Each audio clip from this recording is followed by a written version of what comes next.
This podcast is brought to you by Craft Beer and Brewing Magazine for those that love to make and drink great beer. To learn more or to subscribe, visit beerandbrewing.com or find us on social media at Craft Beer Brew.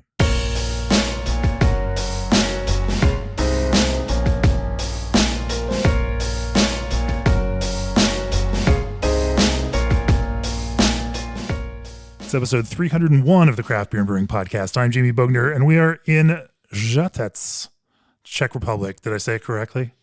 Yeah, that's great. I mean, the great pronunciation. It's Žatec. Žatec. We're in the hop growing region of the Czech Republic today. And joining me is Zdeněk Rosa, board chair for Bohemia Hops. We're going to talk about the Czech approach to hop growing. Welcome to the podcast. Thank you very much, and welcome to Žatec.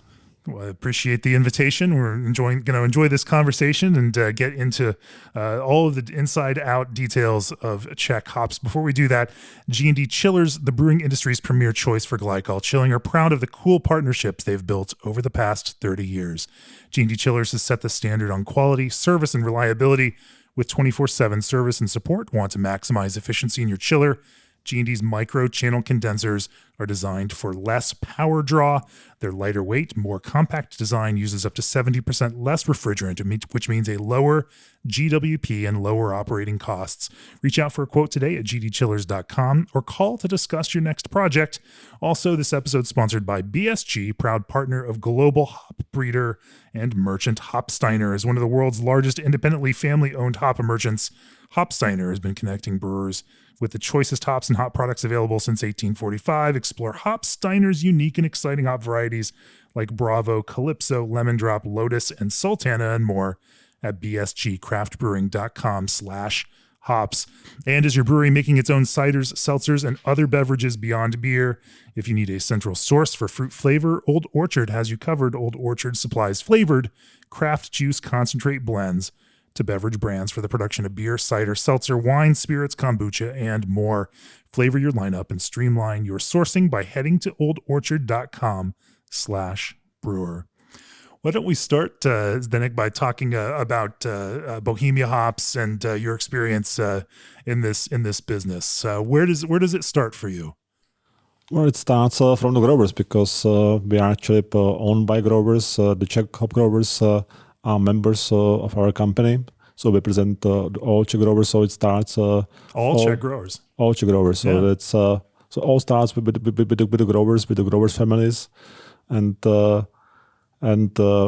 we start always with Saaz hops because that's the top mark that we produce. And also I'm a farmer, so I also I've got a farming background with a farm, and represent the Czech growers on the board, both marketing the hops, but we provide all services for the growers, from machinery, from building trellises, to cold storage and to processing. It's interesting and fun to see the kind of parity in the way that the businesses operate, both in the United States and here. You also have very large hop organizations like Yakima Chief, which is owned by hop growers and family hop growers. And, and it's interesting that the hop industry builds its own businesses to also help their own industry and also market and sell those hops out too. And it seems to be parallel in lots of places, wherever we are.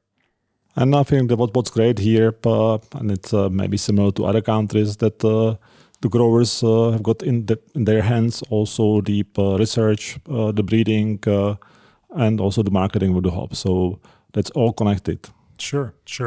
Let's talk about the typical Czech approach to growing Saaz. Talk to me about how Czech growers grow Saaz or grow hops here in the Czech Republic. I'll do that. Maybe I'll start with the name of Saaz because, as you said, we are in the town of Žatec, but the name of Žatec actually in English or German, that's Saaz. Also, we are in the Saaz of Growing region, again in Czech Žatecký, Žatecká chmárská oblast, and the same goes for the varieties. So the varieties got its name from the region and from the town. So in Czech, we call it Žatecký chmel, Saaz hops. And that's the main variety, and it's been the main variety for the last 1,000 years. So it's an original land race variety from this region, and also that's where the quality is originated. So the Czech farmers have got experience. 1,000 years here. More than 1,000 years. So you go to the first brewing in the Czech lands, which go to the 10th century, so 1993, and 993. Sorry. Yeah, sure. And that's when already the Saaz hops was used then. So it's more than 1,000 year history of using Saaz hop in the Czech lands, but also since 11th century it has been already exported. So since the 11th century, it's been exported. Yep. And so were these just original landrace hops, naturally growing plants that became a domesticated crop then, by early growers? Yeah, and the early growers, of course, there were monasteries. So the monasteries that were brewing beer were also the first hop growers. So we can trace it back to this region, but also to other regions in the Czech Republic. But continually, the hop growing focused to this main region with the best qualities, with the best conditions for growing Saaz hops. So that's a long time and a lot of history of a domesticated crop to be grown here. What is it about this region in particular, Žatec, that lends itself to hop growing versus other areas here in the Czech Republic? Well, but it's the connection between the variety and the soil conditions, the climate conditions. The soils here, they hold the water very well, which is very important because we don't get much rainfall. Actually, it's quite a dry region, mild region. So it's also the mild climate here. So that's also very important for the good quality, for the good growth of the Saaz hops. When you say mild climate, do you mean it doesn't get too hot or too cold, or is there an ideal kind of range for Saaz hops? Ideally, what we want to avoid are tropical nights, tropical days during summer. So, anytime we exceed 30 degrees, that's kind of harmful for Saaz variety. Mm-hmm. So, usually we don't get that many days, unless we get a year like 2022. And we will come back to the terrible year of 2022, I think, later on as we talk. Within this region, as in all hop growing regions, there's varying terroir even within an area that grows hops. What kind of varied terroir, soil, land, and growing conditions, whether it's elevation or whether it's closer or farther from bodies of water. What is the range of terroir in the growing region here? Yeah, within Czech Republic, we have got actually 3 hop growing regions. So, but if we focus on the Saaz, on the main hop growing region, that we've got also several areas inside the region. One is close to River Ohře. That's the main river running in the region or in north of the region. And the elevation is about 200 meters above sea level. So that's kind of a warmer part, but at the same time it's a part with good access to irrigation, good access to water. And you can find also slightly sandy soils, so a bit lighter soils there, but since they got enough underground water plus the possibility of irrigation, the water grows well there. We have got then a higher elevated area, which we call woodland, and that's area from about 350 meters to 500 meters above sea level. And here there's no possibility of irrigation, but usually it's cooler, it gets more rainfall, and has got a kind of a steady and balanced yields there all the time. And we've got also one more area that's called Golden Creek. It's kind of a typical area. It's running from the south to north of the region, and then this Golden Creek goes to the main river. And again, this is an area with achieving kind of over average alpha content in that area. Do specific regions You mentioned that there are other hop growing regions. Do those regions all specialize in a certain hop variety, or are some of these, because you do grow more than just Saaz hops, in the Czech Republic? We've talked to some brewers today who were using other varieties as well. Are some of those varieties local to some of the other regions, or are they grown across these regions? At the moment, the Czech growers can grow up to 25 hop varieties. We name 25. 25. If we name the main ones, okay, of course, it's Saaz, it's Žatec, Premiant, Kazbek, Agnus, Vital, or Saaz Late, but there are many more. Of course, 80% of the acreage is Saaz variety, but with the regions, actually, all the varieties are grown in all the regions, so there is no specific variety for some region. Sure. Obviously, Saaz is the hop most people associate with this. Associate with Czech pale lager, for example. But from that perspective, what are some of the differences in terms of a sensory difference with some of the other hop varieties that are grown here in the Czech Republic? Well, Saaz is always, let's say, the dominant and special variety. We call it always the standard. So Saaz aroma, that's the standard hop aroma. So, and that comes to all varieties in the world. I mean, you compare to Saaz, to the traditional hop fine aroma variety, and to this delicate aroma, which is very pleasant, very hoppy, mild, slightly herbal aroma.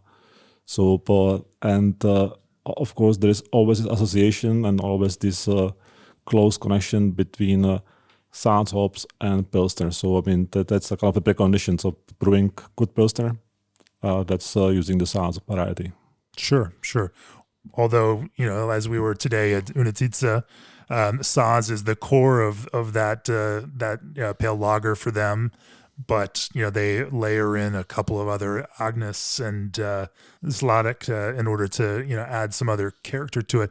From coming at it from a hop grower perspective, are there ways that you think about the flavor and aroma of some of these other popular Czech hops compared to Saaz?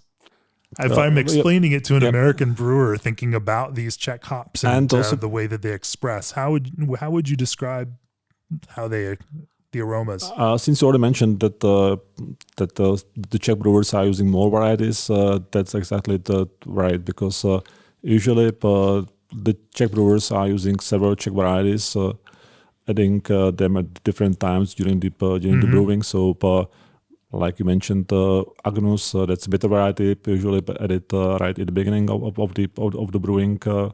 Then Žatec, usually that's usually used for the second hopping, and for the last hopping, the brewers would use Saaz. So, with a lot of Czech brewers, would be this combination of both for sensoric reasons and partly for economic reasons as well. So, you adding more alpha in the beginning of the process, with Saaz variety having let's say lower alpha content, so and more oils, so adding that in the end.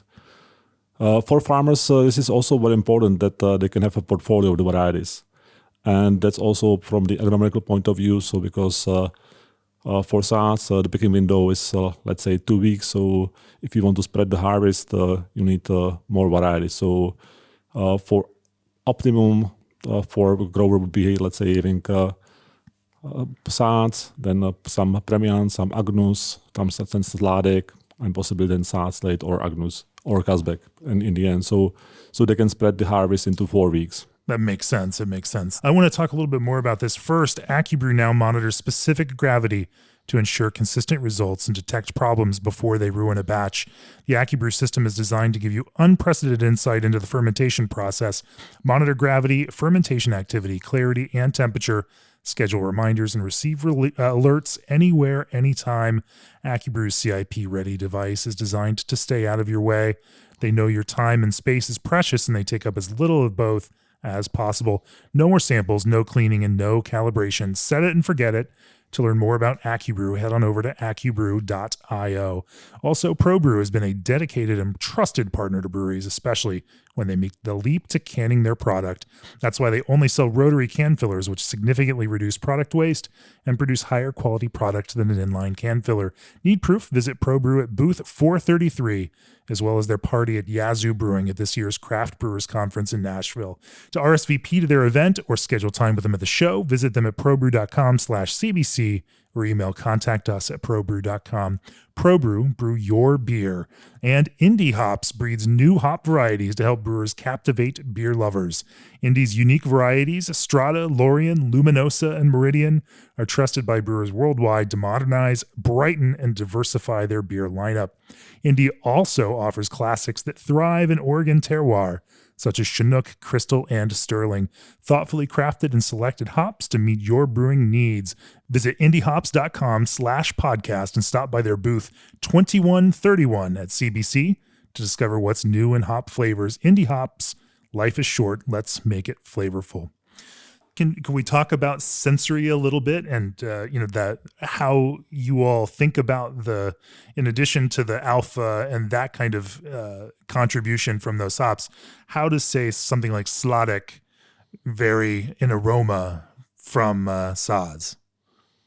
Well, Slavic, it's a very nice aroma variety, but a bit more fruity characters, with slightly more citrusy characters as well. So it can be also used for final hop additions for Czech lagers, but usually used in a combination. So Slavic for second hopping, Saaz for the last hopping addition. So, but adding more, let's say, fruity notes to the beer.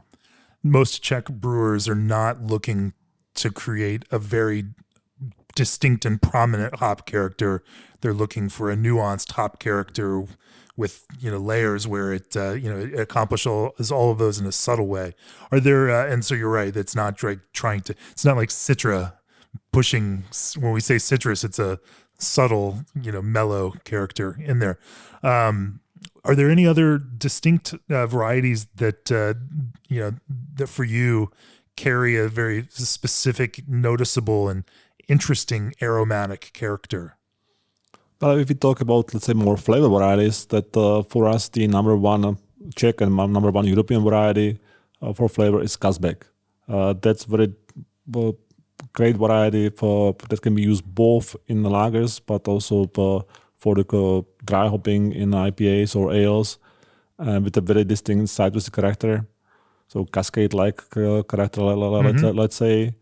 And that's really unique, but also unique in yield, in stability of the yields, and just a beautiful variety when you look at it at the field, but also very beautiful variety when you have it in the beer. It grows well.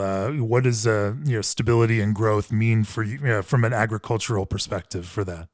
So with the Kazbek variety, let's say it's average yield about 2.5 tons per hectare, and with stability. So with this variety, actually every year is perfect. So whether it's there is rainfall or no rainfall, whether it's hot or cold, this variety does well in all conditions. So that makes it perfect for the grower. How, from looking at it from the Bohemia hops kind of higher view, I mean, that agronomic performance has to be very important, especially given what's happening in the environment now. What are you doing to look at developing varieties that can withstand the kind of changing environmental conditions which are happening all around the world? Well, we are looking mainly at the drought resistance, so resistance against drought. And what we are actually doing in the breeding is trying to breed later varieties. So varieties that can overcome the summer heat and then do well later on. So that's varieties like Slavic, like Kazbek, and we've got now new line of varieties which are close to Saaz, which are called Saaz Shine, Saaz Comfort, that do well also in the, let's say, tropical conditions. And that is, when you say later variety, the point of that is that most hops, as they near the time of harvest, gain, that last month of that growth is where they gain alpha acid. They gain most of the oils that become a powerful thing in the beer itself. And so if you can push that back, then you have better environmental conditions later on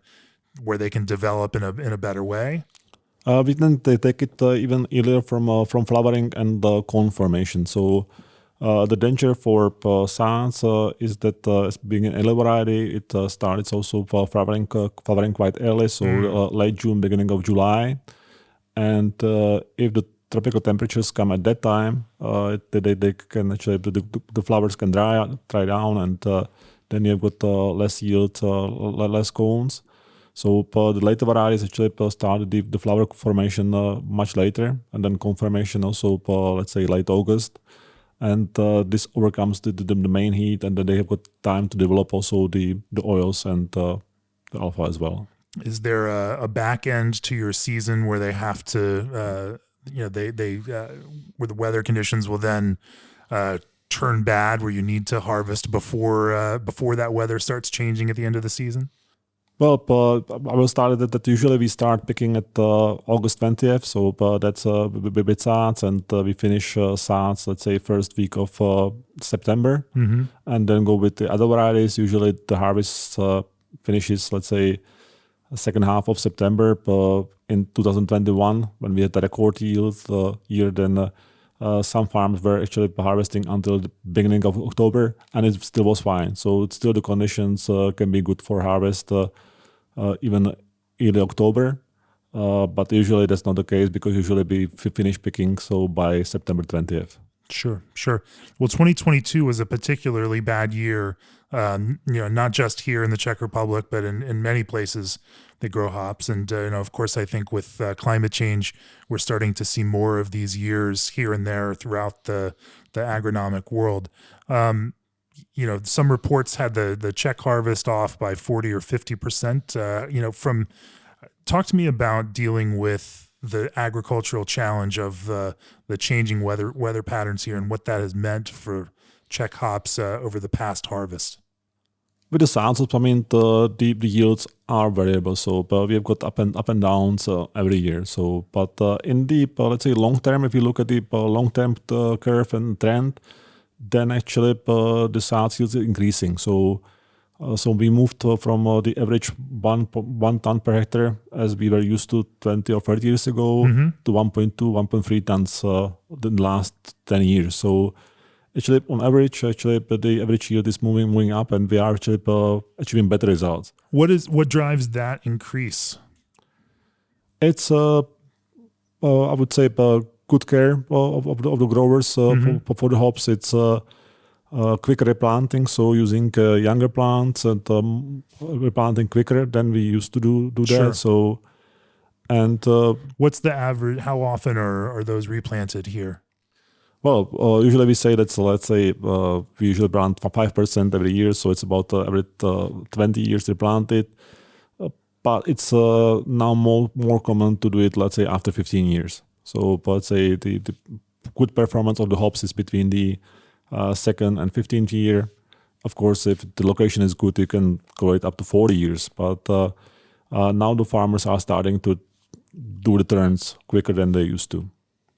We were talking. There's a podcast coming up on our or actually, I guess people would have heard it by now with Ževnav, when they have hops from a farm that's 70-year-old vines, and but there's a natural decrease in effectiveness for these plants as they get that old, and so naturally you want to replant in order to maintain that kind of efficiency. Are there any other effects that have helped increase that? Because that 20 to 30% increase over 20 years is it's a nice efficiency to find from that. And I think that what also drives better yields is also the irrigation. So there is more acreage irrigated than it was 25 years ago. The limit is the access to water. So there are farms which are close to the big river with no problem of access to the water.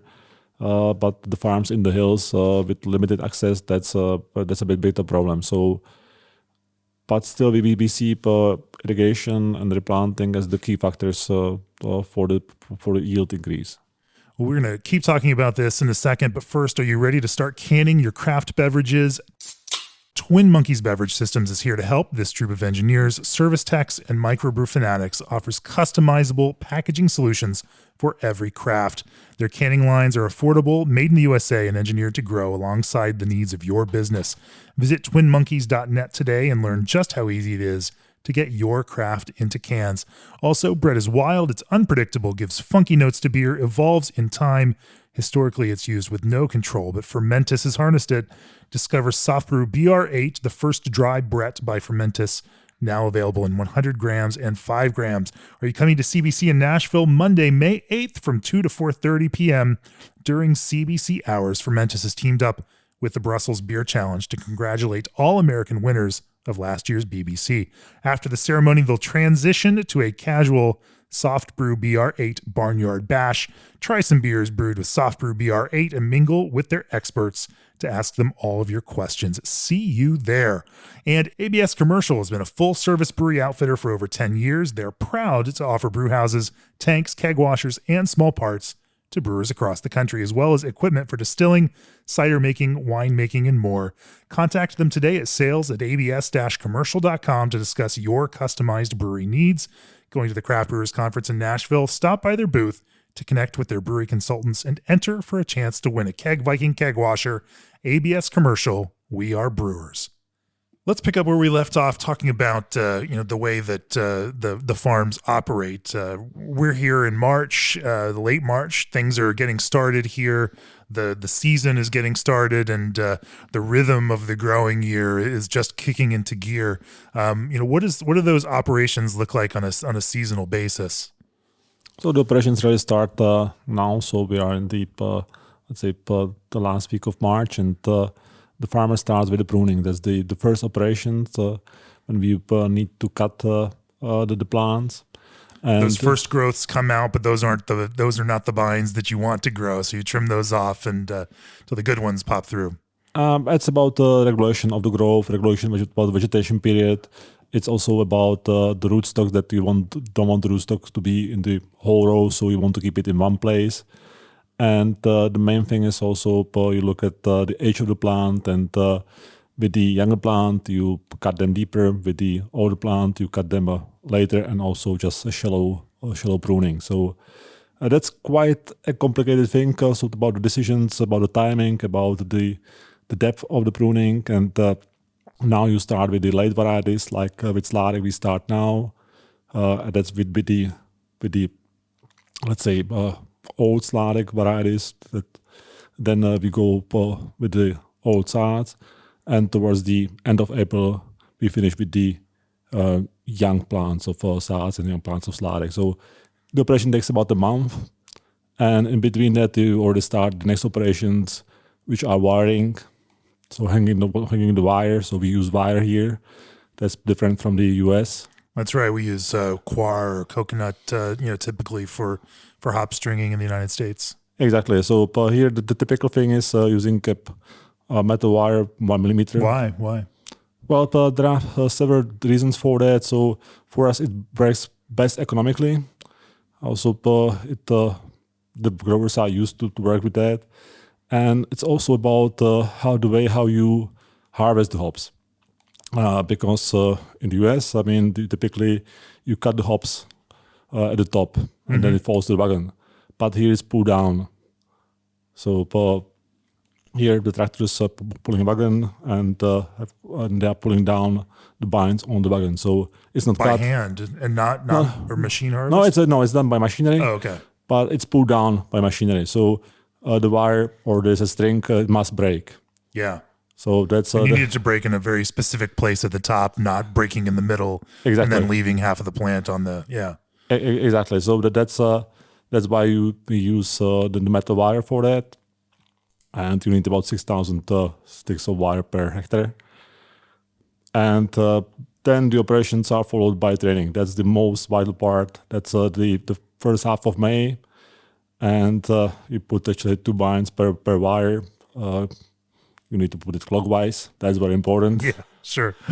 And that's the vital operation, because how you do training, then that's the way the plants grow. And there's a lot of there's a lot of care about the plants because we do have pests and diseases similar to other countries. Sure. So there's a lot of plant protection. What does plant protection look like here? Well, it's very much directed always when it's needed. So we go with something that's called integrated plant management and plant control. So we use only protection when it's needed, when it's necessary. So if with the spraying, I mean, you've got the alpha snout weevil or flea beetle.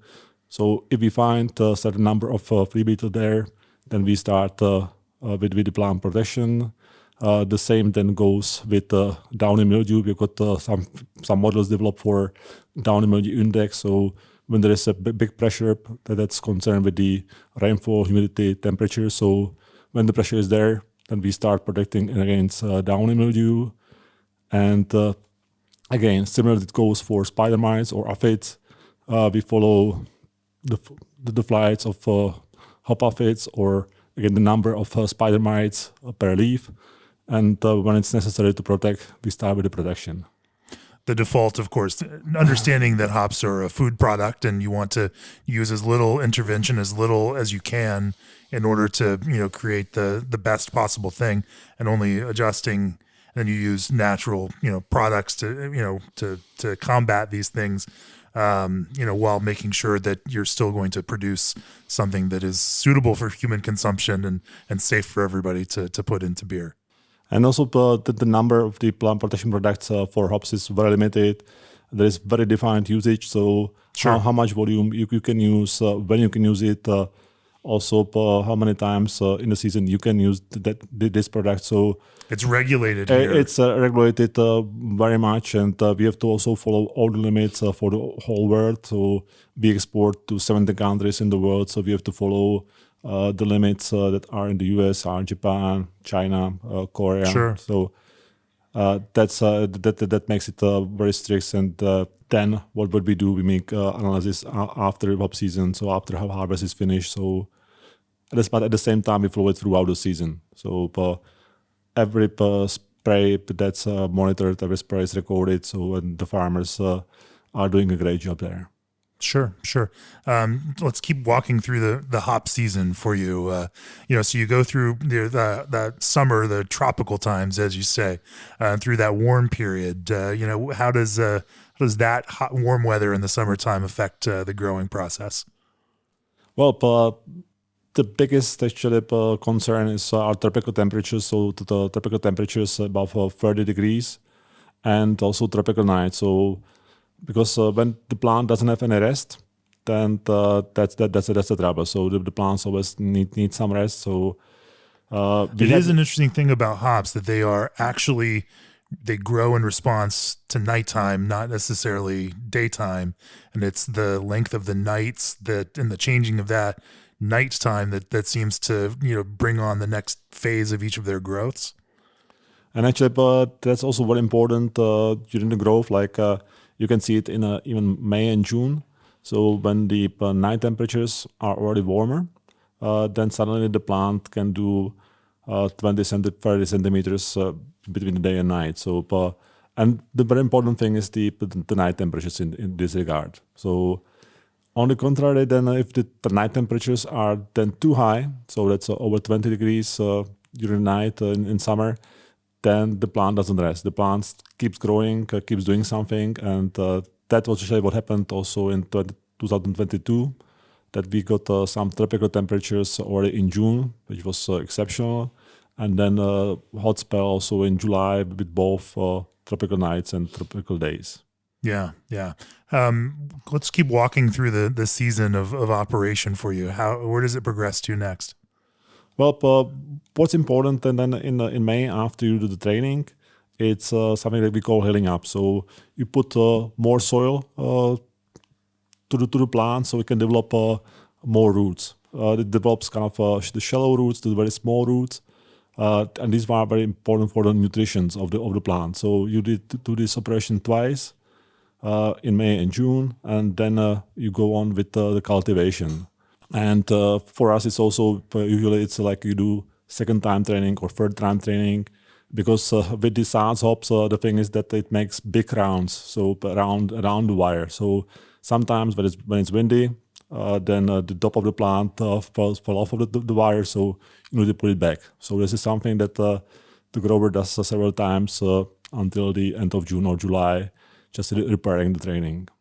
So the summer, so July and first half of August is mainly about regular plant protection. So usually that's already the time when the downy mildew pressure is high, so you need to care of the downy mildew. So every 2 weeks in between, take care of the spider mites, hop aphids, and do some cultivation in between.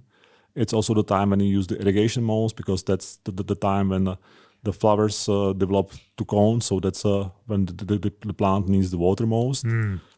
And then it's just already preparing for the harvest, because the harvest starts for Saaz growers around August 20th, and you need to prepare the machinery for that. So you need to make sure that you do that several weeks in advance. So then in 2022, as you mentioned, your warm nights caused the plants to grow too quickly early. Is that what you were saying? There was two things. So there was a period between the end of May and half of June, so when the plants were growing very quickly. And then they stop the growth, because once the plant starts flowering, it stops the growth of the length of the plant. So, and that's what happened to most of the fields in 2022. So there was a weekend of 17, 18 of June when the temperatures were over 40 degrees here, and the plant simply just didn't make it. They started actually thinking that it's much later, started producing the flowers, and that's where this plant stops growing. And so they obviously weren't as tall, but then does that affect the way they flower in any other way? Well, if the flowering was early, but the main problem was that the plant stopped about 1 meter to 1.5 meter below the top of the trellis. So, and that's usually when you get about 1/3 of the yield. You get it at the top, the very top. At the very top. So, and that was missing. So actually, the number of flowers at the rest of the plant was also maybe a bit more, but what was missing was the length of the plant. The really top, intense, heavy cone, heavy flower, part of the plant. Sure. What else, led to some of the challenges in 2022? Well, one thing connected with that was also the lack of rainfall. I mean, it was one of the driest year that we had. And usually sometimes we say that we've got this St. Lawrence Day in the Czech Republic, which is the 10th of August, which is the patron of hop growers, and it brings the yields. And we usually say when the rainfall also comes this first stage of August, that it can save the year. Because when you get enough rainfall and you get the flowers, the cones get bigger, and sometimes it saves the yield. But 2022, actually, the first 3 weeks of August were completely dry. No drop of water, so it was just nothing to save the hops. That's rough. How about what percentage of hop fields here in the Czech Republic are irrigated or have the option of irrigating? Well, it's about 1/4 of the hop fields have got the possibility of irrigation. But I would say that even in the tropical year, like last year, the irrigation just didn't overcome the temperatures. So in the normal year or in a slightly warmer year, that's a great help. But in a year like 2022, for the yield, that wasn't. There's nothing there was nothing we could do. Sure. As we talked about a little bit earlier, you all are also trying to develop varieties that can grow better in some of these more extreme kind of weather conditions. You're also looking at growing and breeding varieties that will yield better for and create a more agronomically sustainable equation for growers, which keeps prices where they need to be for brewers and helps the entire world of brewing. At the same time, brewers, especially those making traditional beer styles in the Czech vein, whether they're here in the Czech Republic or anywhere else in the world, tend to be conservative. They tend to want to use the most traditional thing, which tends to also be the old thing, which also tends to be one of the least efficient things, and so finding a way to, bring the agriculture into the modern world and bring those beers, it becomes this big challenge. Maybe we talk for a little bit about how, some of these other varieties, whether that's, these other, the Saaz, the other Saaz hops themselves, some of the ways that you are kind of trying to capture the same character, but in hops that will grow better and more consistently here. Well, I shouldn't say grow better because they all grow very well, but maybe grow with a higher yield in a way that might be better for the farms and pricing and everything else in the future. I mean, we have to say that nothing can beat Saaz in the, let's say, the number one variety for perfect Pilsner. But we've got other Czech varieties that can complement it very well. You can kind of use it in the kettle together with the Saaz. So also last year, actually, we had very good results with the other Czech varieties. Let's say number 2, 3, 4, which are the varieties Sládek, Bohemian, agronomy. So they did very well actually. So also slightly lower yields, but with these varieties, we were actually able to supply the contracts, and also the alpha content was on long-term average. So we did have also varieties that even in this very demanding year did well. So the same Kazbek did it much better than even other years. But the breeding actually is focused on having varieties which would be very close to Saaz, and we would be here for the future. That let's say wouldn't be the replacement for Saaz, but would be very close in the usage.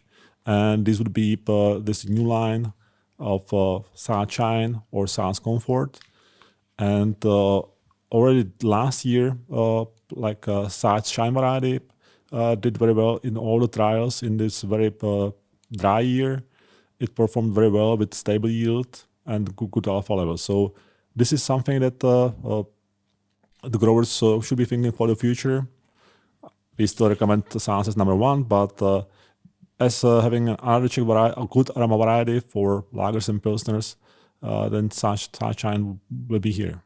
That's a very political answer, and I appreciate that. Saaz Shine, as we look through this catalog of Czech hop varieties, seems to have a flavor and aroma graph that's very similar to Saaz itself, and is very much in that vein, even though it's a newer hop that looks like it was registered and only about 3 or 4 years ago.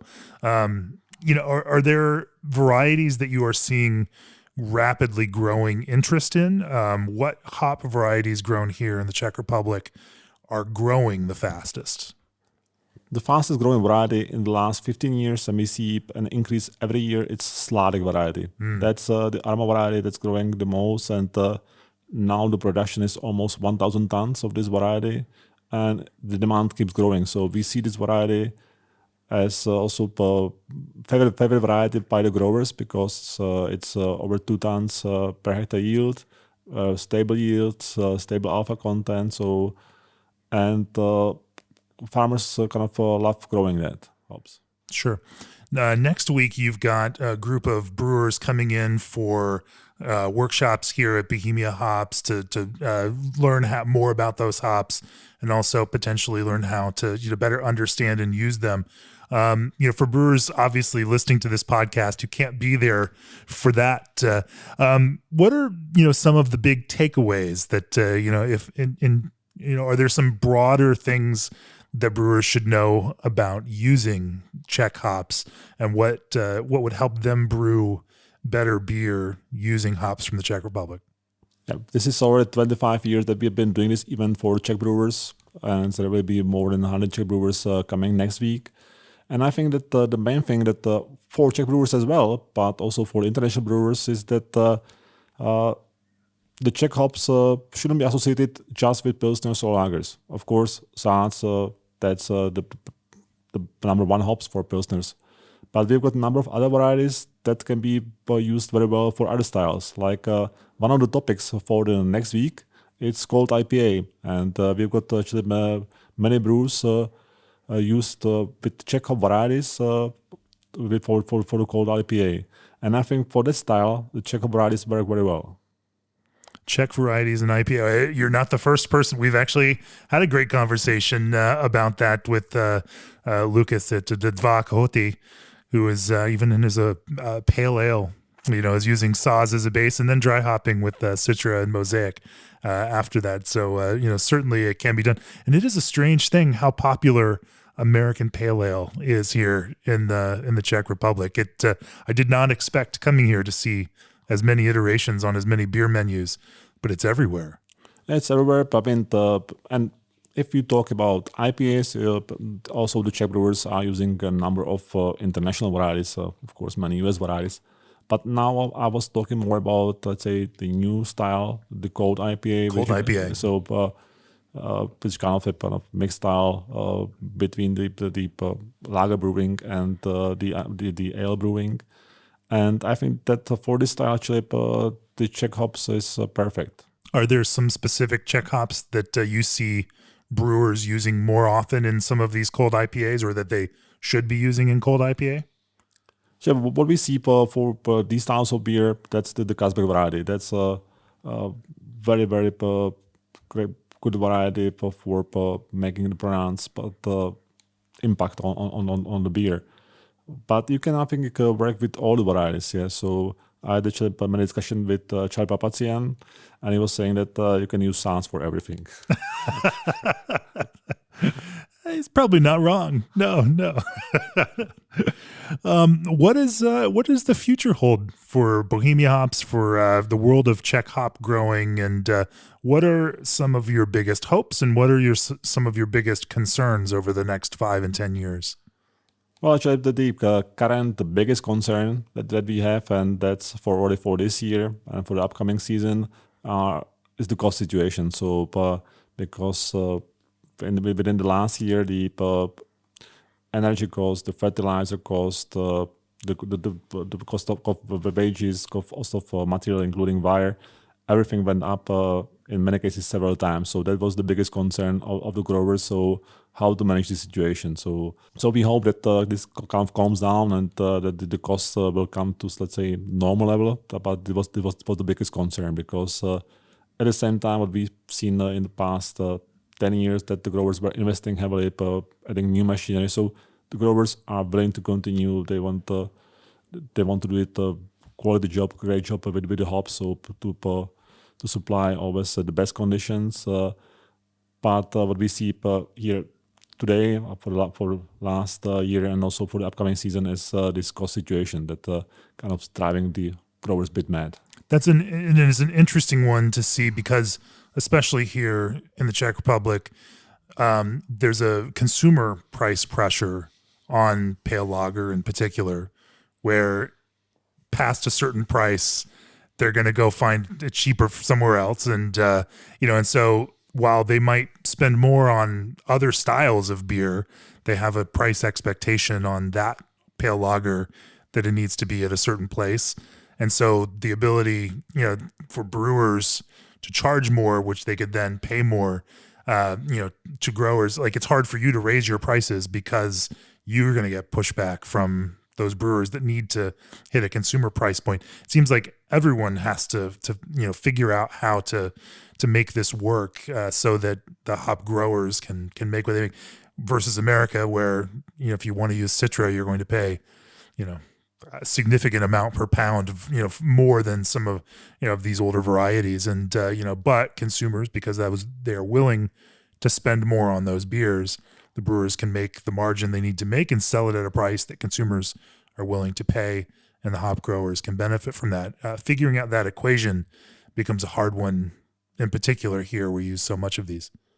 Well, in my opinion, actually, the situation is changing. So actually, what you said about the price sensitiveness in the past years, I mean, that was the truth in the past, and but what we saw in the last year, we actually saw quite a significant rise in beer prices, especially in the pubs and restaurants, not necessarily in the supermarkets. But actually, what we saw was that people stayed in the pubs and restaurants. So maybe they cut their expenditure on food.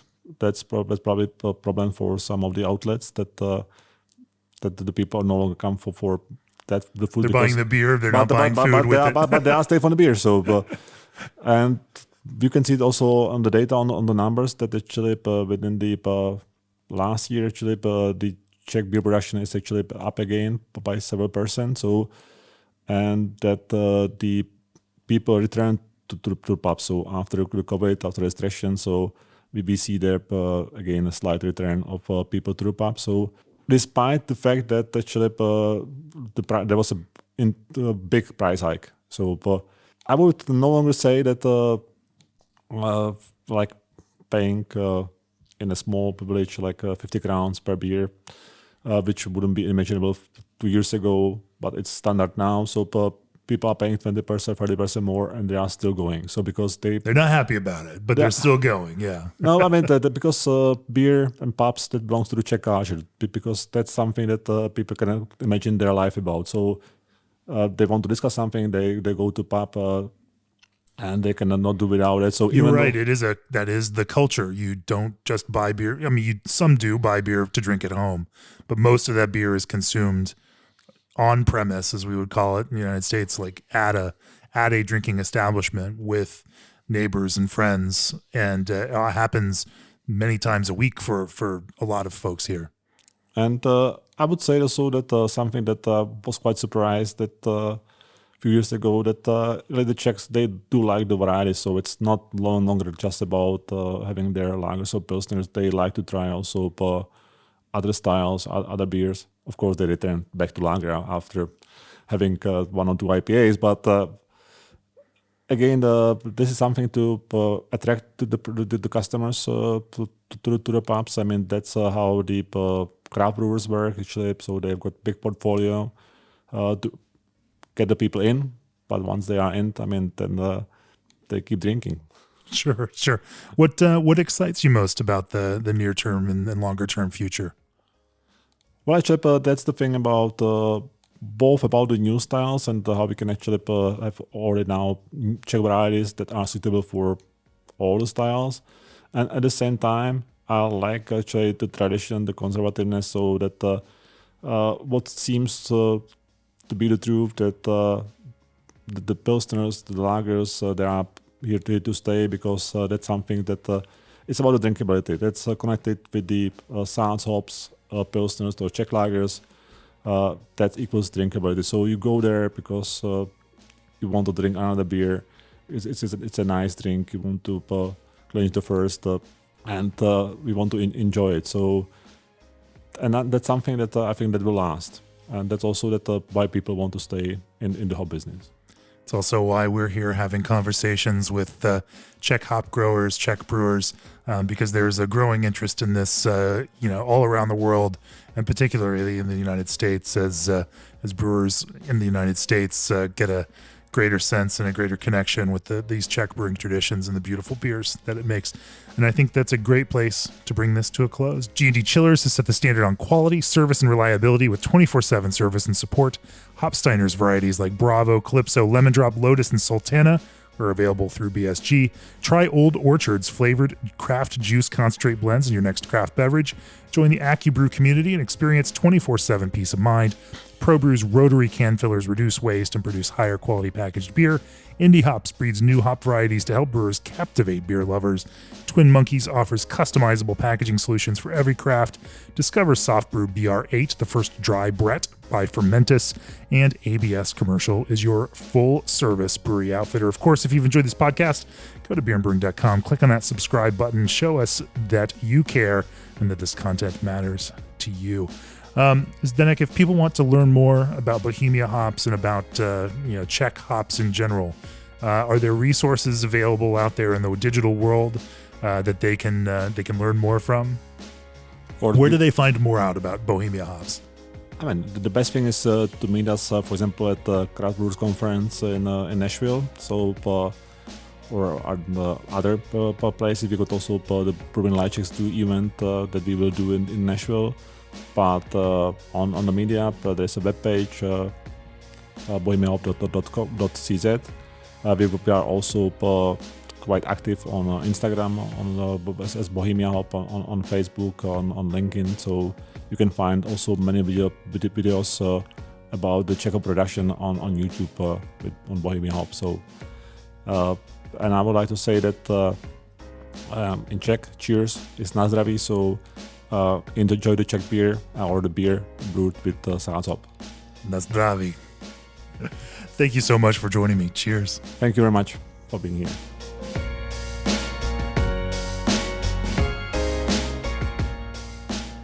This podcast has been brought to you by Craft Beer and Brewing Magazine for those who love to make and drink great beer. To learn more or to subscribe, visit beerandbrewing.com or find us on social media at Craft Beer Brew.